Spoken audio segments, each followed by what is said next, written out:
Olá! Hoje a gente vai falar do salazarismo. O que é isso? Foi um governo totalitário, sim, inspirado em ideias fascistas, que governou Portugal por décadas, por 35 anos. Pois é, não existiu só nazismo e fascismo, a gente viu o franquismo na semana passada e hoje a gente vai entender o salazarismo em Portugal. Então já curte esse vídeo, já se inscreve aqui no canal e vem comigo, vem história!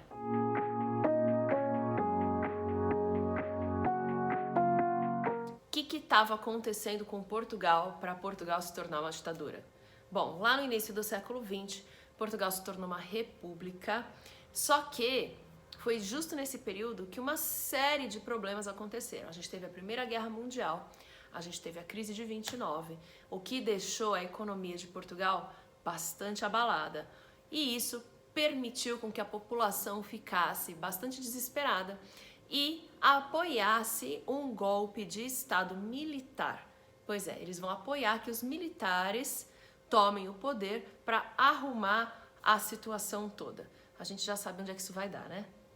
O golpe aconteceu em 1926 e aí, a partir então, os militares chegam ao poder. De 26 a 32 ficou conhecido como Segunda República de Portugal ou Estado Novo. Vai ser nesse período em que os militares vão se revezar no poder. Em 1928, António de Oliveira Salazar, que era um professor universitário, foi recrutado pelos militares para administrar o Ministério das Finanças. Enquanto estava no Ministério das Finanças, o Salazar, ele instaurou uma política de contenção de gastos, de menos investimentos em áreas de base e aumento dos impostos. Isso fez com que ele ganhasse mais espaço num governo dominado por militares. Desse modo, ele foi ganhando prestígio, ele vai ser nomeado presidente do Conselho de Ministros em 1932, que era basicamente o chefe de governo. E no ano seguinte vai ser aprovada uma Constituição que dava amplos poderes ao Salazar. E aí a gente tem início ao que a gente chama de governo salazarista. Quais são as principais características então do salazarismo? Bom, a gente tem que falar do ultranacionalismo, lógico. A gente também fala de um governo extremamente tradicionalista, de novo a ideia da família tradicional e também católica. Sim, a Igreja Católica vai apoiar o salazarismo e vai ganhar isenção nos impostos e espaço dentro da educação pública de Portugal. Outra característica é o corporativismo, claro, antiliberal, antidemocrático, anticomunista.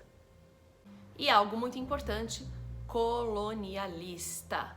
Sim, pleno século XX, Portugal ainda está pensando em manter as suas colônias na África. O Salazar ele vai acumular os poderes executivo e legislativo e vai ter vez que ele vai acumular o Ministério da Guerra e o Ministério das Colônias. A gente tem o unipartidarismo, todos os partidos políticos que não eram do Salazar foram proibidos, foram extintos. A gente tem uma censura e uma forte repressão contra qualquer opositor em Portugal. Além disso, sindicatos profissionais e greves foram proibidas. Salazar se esforçava para mostrar para o mundo que Portugal era um país que vivia em paz, fazia exposições falando disso e se colocava extremamente contrário a liberar as suas colônias na África, mesmo extremamente sendo pressionado pela ONU e por outras potências ocidentais para acabar com a colonização na África. E, óbvio, Salazar não vai atender esses pedidos e esses locais vão precisar travar guerras violentas de independência. O sistema de repressão dentro de Portugal era extremamente bem organizado. Existia toda uma censura dos meios de comunicação e também eram proibidas certas publicações. Alguns livros eram proibidos mesmo de serem veiculados e por isso eram proibidos. Além disso, existia uma polícia especializada para prender presos políticos. Era a chamada Polícia Internacional e de Defesa do Estado, a PIDE, que foi responsável pela prisão e pela tortura de milhares de pessoas. E é claro, como todo regime totalitário, o salazarismo investiu e investiu pesado na educação. Mas como assim? Na educação com a ideologia do Estado. Muito bem. O lema do Estado era Deus, Pátria e Família. Alguma semelhança com os dias de hoje? Enfim, Deus, Pátria e Família era o lema do salazarismo e eles vão enfiar isso na cabeça dos estudantes dentro das escolas. Vão ser criadas ligas estudantis, tudo para incentivar a ideologia salazarista dentro do Estado. A propaganda política, olha, essa aí era excelente.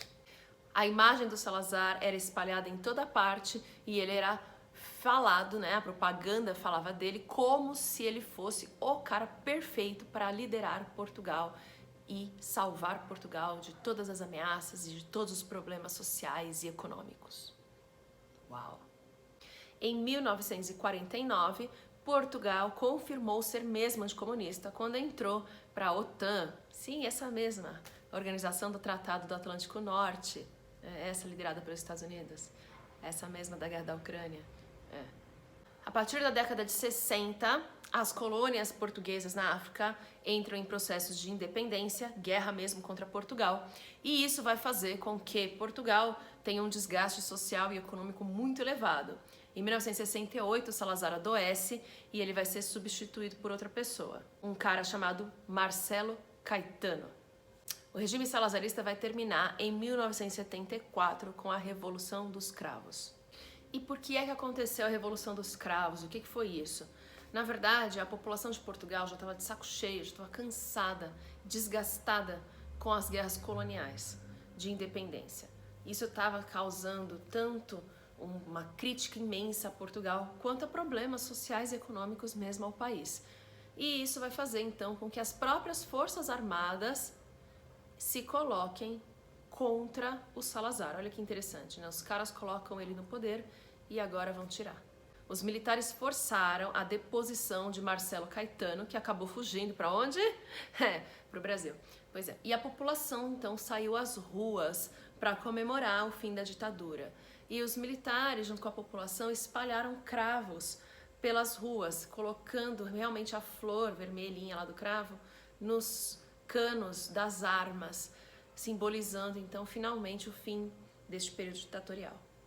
Ao espalhar flores, a população, na verdade, estava agradecendo aos soldados rebeldes por terem colocado o fim à ditadura de Salazar, porque o cravo é a flor nacional de Portugal. E é assim, de forma pacífica, que a ditadura de Salazar tem fim, mas não sem, infelizmente, ter ocasionado a prisão, a tortura e a morte de centenas e milhares de pessoas.